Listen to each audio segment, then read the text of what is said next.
সুপ্রিয় দর্শক, এইমাত্র পাওয়া সকালের সংবাদে আপনাদের স্বাগতম। শুরুতে জানাবো সংবাদ শিরোনাম, পরে বিস্তারিত। শুরুতে জানাবো জুলাই কনসার্টে নামে ৭৬ লাখ টাকা চাঁদা চেয়ে ৭০টি বাণিজ্যিক সমন্বয়কের চিঠি। জানিয়ে দেব রাউজানে বিএনপি দুই গ্রুপের সংঘর্ষে গাড়ি ভাঙচুর, আগুন, আহ্বায়ক সহ আহত অন্তত ২০ জন। এবং সর্বশেষ জানিয়ে দেব রংপুরে সাম্প্রদায়িক হামলার ঘটনায় জাহাঙ্গীরনগর বিশ্ববিদ্যালয় শিক্ষার্থীদের প্রতিবাদ। সুপ্রিয় দর্শক, এতক্ষণ শুনছিলেন সংবাদ শিরোনাম, এবার জানাবো বিস্তারিত প্রতিবেদনে। জুলাই কনসার্টে নামে ৭৬ লাখ টাকা চাঁদা চেয়ে ৭০টি বাণিজ্যিক প্রতিষ্ঠানে বৈশ্বিক সমন্বয়কের চিঠি। রাজশাহী বিশ্ববিদ্যালয় বৈষম্যবিরোধী ছাত্র আন্দোলনের সমন্বয়ক সালাউদ্দিন আম্বারের বিরুদ্ধে অনুদানের নামে চাঁদা চাওয়ার অভিযোগ উঠেছে। জুলাই সহিংসতার বর্ষপূর্তি উপলক্ষে রাজশাহী বিশ্ববিদ্যালয় ৩৬ জুলাই মুক্তির উৎসব শীর্ষক কনসার্ট আয়োজনের জন্য ৭০টি বাণিজ্যিক প্রতিষ্ঠানে কাজে ৭৬ লাখ টাকা চেয়ে পাঠিয়েছেন তিনি। ৫ আগস্ট অনুষ্ঠিত হওয়ার কথা এই কনসার্ট। ইতিমধ্যে রাজশাহী সিটি কর্পোরেশন তাদের ২ লাখ টাকা দিয়েছে।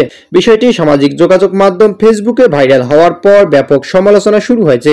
ফেসবুকে সালাউদ্দিন আম্বার নিজে স্ট্যাটাস দিয়ে জানিয়েছেন অন্তত ৭০টি প্রতিষ্ঠানের কাছে আর্থিক সহায়তা চেয়েছেন। বিভিন্ন প্রতিষ্ঠান তাদের দেওয়া চিঠিতে বিশ্ববিদ্যালয়ের উপাচার্য সালেহ হাসান নকিব সুপারিশও করেছেন।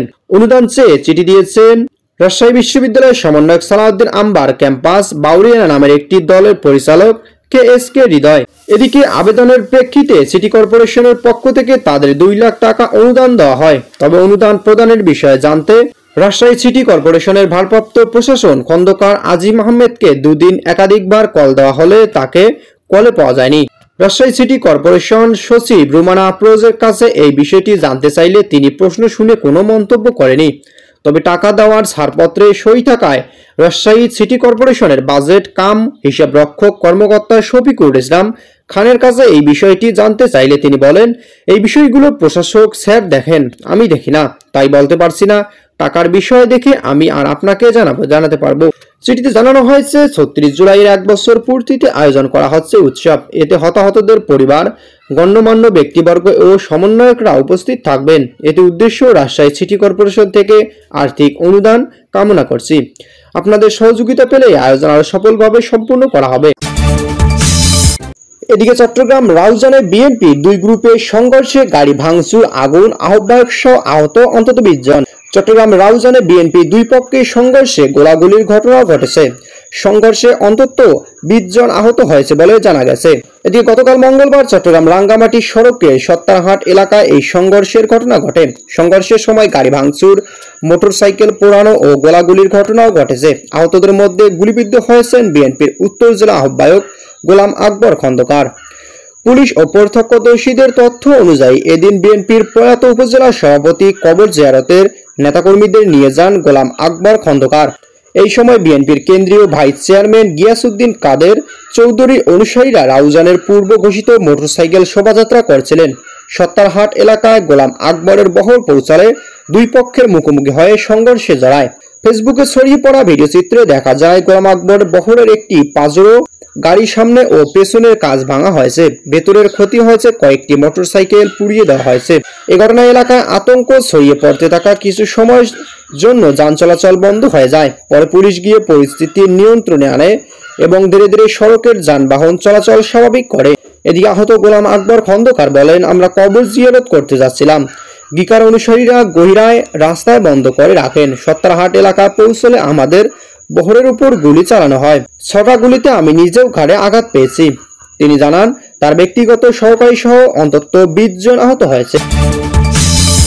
এদিকে রংপুরে সাম্প্রদায়িক হামলার ঘটনায় জাহাঙ্গীরনগর বিশ্ববিদ্যালয় শিক্ষার্থীদের প্রতিবাদ বিক্ষোভ। রংপুর গঙ্গাচড়ায় সনাতন ধর্মাবলম্বীদের বাড়িতে হামলা, লুটপাট ও ভাঙচুরের প্রতিবাদে বিক্ষোভ মিছিল ও সমাবেশ করছেন জাহাঙ্গীরনগর বিশ্ববিদ্যালয়ের শিক্ষার্থীরা। আজ নিপীড়নের বিরুদ্ধে জাহাঙ্গীরনগর ব্যানারে এই কর্মসূচি পালন করে তারা সরকার হামলাকারীদের বিরুদ্ধে ব্যবস্থা না নেওয়ার ক্ষোভ প্রকাশ করেন শিক্ষার্থীরা।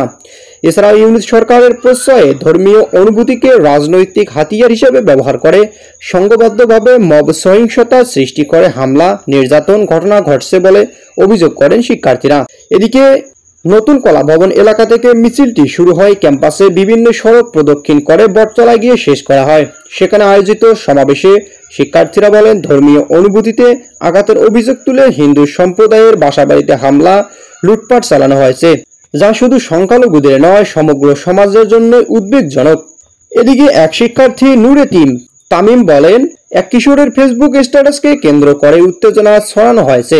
পুলিশ তাকে গ্রেপ্তার করলেও হিন্দু সম্প্রদায়ের বাড়িতে হামলা ও লুটপাট করছে। এতে অনেক পরিবার আতঙ্ক এলাকা ছেড়ে চলে যাচ্ছে, যা খুবই দুঃখজনক।